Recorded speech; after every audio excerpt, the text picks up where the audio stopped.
Hey there, Curious Club TV. Let's talk about gravity.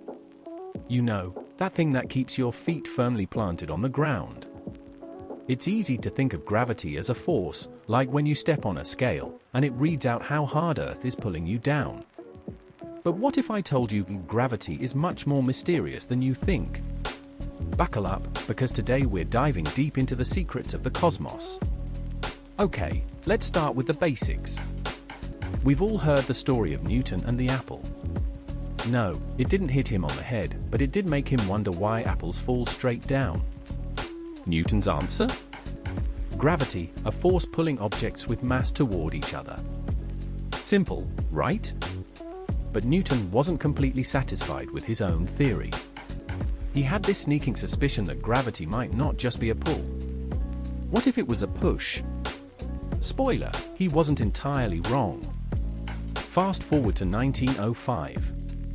Enter Albert Einstein, a rebellious genius who completely rewrote the rulebook while working as a Swiss patent clerk. His theory? Gravity isn't a force pulling us down.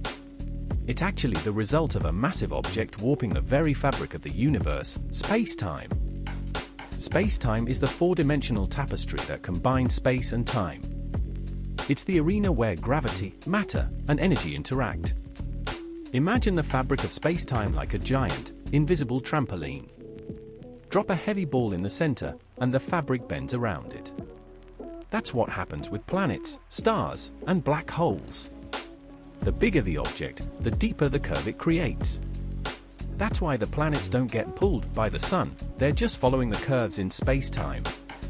By the way, Einstein's not the first to realize something weird about gravity.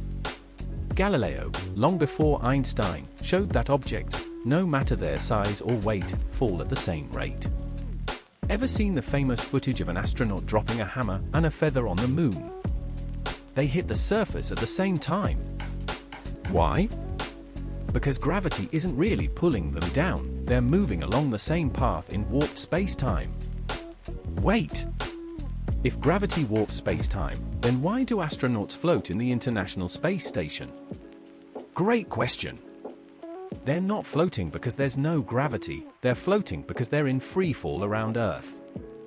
Yep, the ISS is actually falling, just really, really fast, at about 28,000 kilometers per hour. But since everything inside the station is falling at the same rate, it feels like they're weightless. Okay, so how do we know space-time is real? One word, gravitational lensing. Imagine looking through a magnifying glass made of gravity itself. Massive objects, like galaxies, bend light around them. Sometimes, we even see multiple images of the same star because the light takes different paths around the warped space-time. It's like a cosmic magic trick, and it's solid proof that Einstein was onto something. But here's the twist. Even Einstein's brilliant theory has cracks. When scientists studied a star orbiting the supermassive black hole at the center of our galaxy, something fascinating happened. As the star got closer, its light shifted from blue to red, stretched by the black hole's gravity, exactly as Einstein predicted. But what happens inside a black hole? That's where our understanding breaks down. It's like a cosmic cliff where the laws of physics just disappear. Right now, physicists are hunting for a place where Einstein's theory fails, a point where our understanding of gravity might flip on its head again. Could it be inside a black hole? Will someone come up with a theory that marries Einstein's ideas with the bizarre world of quantum mechanics? One thing's for sure, the next decade is going to be wild for gravitational science. So, what do you think? Will we find a new Einstein to change the game again? Let me know your thoughts in the comments below.